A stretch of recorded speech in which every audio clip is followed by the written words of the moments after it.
ماہ رمضان کی فضیلت و اہمیت۔ حضرت ابو ہریرہ رضی اللہ تعالی عنہ سے روایت ہے کہ رسول اللہ صلی اللہ علیہ وسلم نے ارشاد فرمایا کہ جب رمضان کی پہلی رات ہوتی ہے تو شیاطین اور سرکش جنات قید کر دیے جاتے ہیں اور دوزخ کے سارے دروازے بند کر دیے جاتے ہیں، پھر اس کا کوئی دروازہ کھلا نہیں رہتا اور جنت کے تمام دروازے کھول دیے جاتے ہیں، پھر اس کا کوئی دروازہ بند نہیں رہتا اور اعلان کرنے والا فرشتہ یہ اعلان کرتا ہے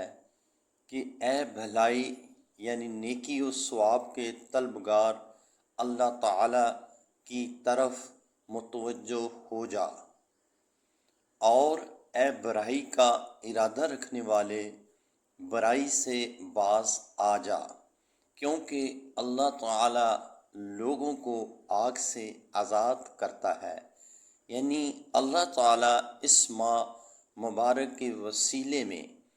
بہت لوگوں کو آگ سے آزاد کرتا ہے، اس لیے ہو سکتا ہے